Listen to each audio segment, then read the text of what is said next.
Minha família comprou uma pequena casa no lago há 2 anos.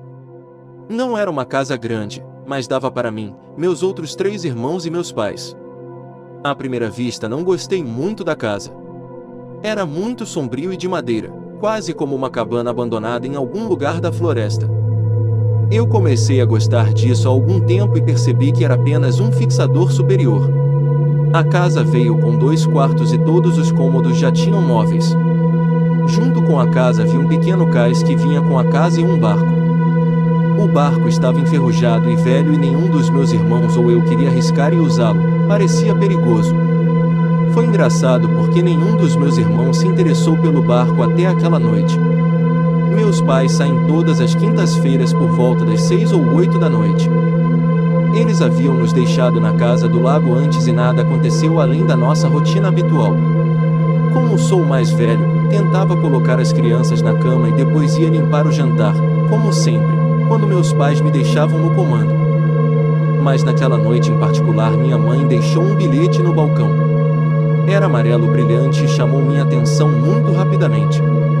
Enquanto desdobrei o bilhete, vi o que havia nele e era apenas a nossa lista de tarefas habituais. No entanto, na parte inferior em uma caneta de cor diferente, ela acrescentou uma nova tarefa. Amarre o barco para que não se afaste. Achei estranho o pedido, considerando que nenhum de nós o havia usado antes. Imaginei que meu pai o tivesse usado antes e se esquecido de guardá-lo. Depois de limpar e colocar as crianças para dormir, saí para guardar o barco. Estava escuro lá fora e a única coisa que eu podia ver era o luar dançando no lago. Tínhamos vizinhos, então não me senti muito mal por fazer a tarefa sozinho tão longe de casa. Enquanto descia, tive uma sensação estranha, era quase como se estivesse sendo observado à distância. Decidi andar um pouco mais rápido para terminar minha tarefa e depois ir embora. Quando lá cheguei, amarrei o barco e tudo parecia normal.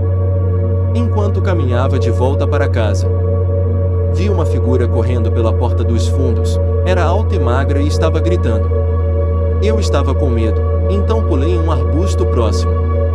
Eu estava tentando me convencer de que era minha imaginação. Mas foi difícil me convencer de que não era real porque alguns momentos depois de me esconder ouvi meus irmãos gritarem de dentro de casa. Corri de volta e tentei salvar meus irmãos do que quer que fosse. Quando entrei, meus irmãos estavam bem e dormindo profundamente. Mas o bilhete havia sumido. Meus pais logo chegaram em casa e eu contei a eles o que aconteceu. Minha mãe disse que nunca me deixou um bilhete e que era apenas minha imaginação. Meus pais foram para a cama e eu tentei dormir também. Eu não dormi a noite inteira até por volta das 4. Mas minha mãe me acordou em pânico de manhã cedo. Eu ainda estava meio adormecido e não percebi a gravidade da situação. Isso foi até que vi os paramédicos tirando o corpo do meu irmão sem vida. Aparentemente, eles o encontraram encharcado de água e azul. Seus olhos estavam vermelhos e sua pele estava fria como se ele estivesse morto por várias horas. Minha mãe ficou arrasada com isso durante meses, dizendo que nunca deveria ter ido embora naquela noite. E meu pai estava me culpando por não cuidar bem das crianças. Logo depois meus pais deixaram a casa do lago e decidimos fugir das lembranças ruins. Ainda bem que eles caíram na minha história sobre um monstro entrando na casa e no bilhete. Caso contrário, eles teriam me prendido por afogar meu irmão. Meu pai sempre me disse para trancar e colocar uma cadeira na frente da minha porta antes da meia-noite. Eu finalmente entendo por quê. Eu morava com meu pai. Minha mãe e meu pai se divorciaram quando eu tinha 4 anos. Meu pai sempre me dizia para trancar a porta e colocar algo na frente dela antes da meia-noite. Toda vez que ele me lembrava, parecia preocupado. Todas as noites ele fazia check-in às 23h55, certificando-se de que tranquei minha porta. Eu sempre dormia tarde e morávamos no Mississippi. Não me lembro qual parte. Ele sempre me disse também para nunca sair da cama depois das 23h59. Ele disse que não podia arriscar perder outro membro da família. Eu estava cético sobre o que ele quis dizer com isso. Mas nunca o questionei porque era apenas jovem. Meu pai era alegre, engraçado, carinhoso e doce. Ele estava sempre cheio de alegria, exceto quando chegava às 12 horas. Uma noite meu pai esqueceu de me mandar trancar e colocar algo na frente da minha porta. Eu esqueci também. Eu caí no sono por volta das 11h50 às 12 horas comecei a ouvir barulhos estranhos no andar de baixo. Eu não sabia que horas eram, então verifiquei que eram 1h35. Eu estava com sede e me levantei para pegar um pouco de água enquanto descia as escadas e estava muito quieto. Enquanto tentava ficar quieto, vi algo com o canto do olho. Olhei para lá e não vi nada, continuei pegando água. Eu então corri de volta para cima, também voltei para dormir. Eu então encontrei a porta do meu quarto aberta. Lembrei-me de fechá-lo antes de ir buscar água. Eu estava assustado. Entrei no meu quarto, mas não vi nada, voltei para a cama. Então eu enfrentei o armário. Notei algo se movendo, era estranho porque não me lembro de ter um cachorro. Quanto mais eu olhava para o armário, mais eu podia ver a estranha figura. Eu então rolei para o outro lado. Antes que eu percebesse, adormeci novamente. Acordei uma segunda vez. Eram 3 horas. Senti algo respirando pesadamente em meus ouvidos. Eu estava congelado de medo. Eu gritei e meu pai veio correndo. Ele acendeu a luz e viu a criatura. Ele me agarrou e começamos a correr para fora. Entramos no carro dele e partimos. Olhei para trás e vi a criatura correndo atrás de nós, mas ela não conseguia acompanhar. Fiquei com medo de nos mudarmos para uma casa diferente algumas semanas depois. Meu pai espera que a criatura não nos encontre novamente.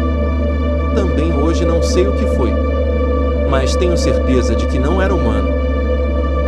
Minha avó morta pagou para uma visita final após sua morte, isso foi várias vezes. Por volta de maio de 2018, minha amada avó faleceu. Vida difícil, mas foi muito amada quando ela entrou na velhice e ficou fraca devido ao câncer.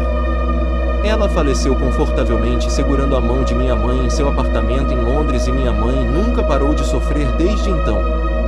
Minha mãe, tia e avó eram todas muito paranormais, crentes espirituais porque gostavam de filmes de terror e isso aparentemente abriu seus olhos. A noite de sua morte foi pacífica, mas muito estranha. Meu pai nunca foi fã do pai da minha mãe. Os dois estavam na sala quando ela estava falecendo e meu pai sentiu falta de sua morte porque não suportava o idiota de 75 anos. Meu pai era o genro favorito e último da minha avó, já que minha tia e meus tios tiveram uma parcela justa de divórcios. Após uma semana de lágrimas e luto, minha mãe teve sua primeira noite inteira de sono. Nisso ela acordou também o que parecia um quarto muito escuro, sem postes de luz brilhando na rua nem fonte de luz no quarto. Como ela parecia muito à direita, meu pai dormia pacificamente, mas muito quieto, ele ronca muito, então isso foi estranho. Então, quando ela olhou para cima, ela disse que não era nada que ela tivesse visto antes, um arrepio na espinha e um som de outra pessoa na sala. Ela semicerra os olhos e esfrega os olhos, e como você deve imaginar, era minha avó sentada ali. Ela não se mexeu nem fez barulho. Por alguns segundos foi silêncio e pela primeira vez para minha mãe medo.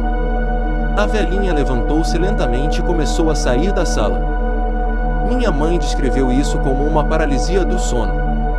Minha avó olhou para minha mãe antes de sair, sem emoções em seu rosto, apenas olhando e viva. Ela gentilmente saiu da sala e foi isso.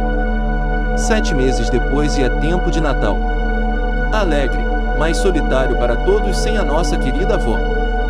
Muitas pessoas desistiram do Natal devido à perda de seus pais, mas não para minha mãe e minha tia.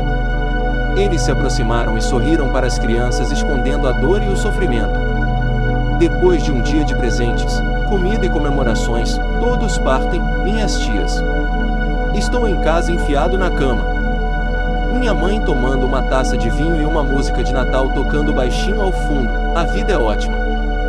Bem, isso é a menos que você seja minha tia. Limpando comida bagunçada e tudo mais. Ela decide tirar uma foto de sua decoração, algo de que ela se arrependeria. Sua árvore de Natal era grande e ousada e era foto. No Facebook ele vai e rapidamente recebe respostas de brilhante. Então cara sorrindo e com os olhos em forma de coração, mas não da minha mãe. Ei, ponto nono. Podemos falar. Minha tia é rápida demais na mensagem e lê a mensagem da minha mãe porque a mãe está naquela foto. Isso não é engraçado. O quê? Ela responde. Minha mãe faz um screenshot da bola e diz: isso não é engraçado. Nós concordamos em não fazer isso na frente das crianças. Eu juro que nem mãe, essa é minha filha. Era a vovó. Ela estava na bugiganga, mas não era uma foto dela. Era um reflexo. Minha tia entrou em pânico e deixou cair o telefone. Ela olhou mais uma vez e a foto do baile era mais uma vez sua filha, sem sinal da vovó. Faz 5 anos que perdemos a vovó. Minha mãe se recuperou, mas minha tia nem tanto. Minha mãe nunca sonhou com sua mãe. Mas esses atos não são novidade. Minha avó teve o mesmo com sua mãe e seu pai. Minha mãe faz uns crentes. É aí, pessoal. Obrigado por assistir até aqui. Qual foi a história mais assustadora? Deixe nos comentários. Não se esqueça de se inscrever e deixa seu like e até o próximo vídeo.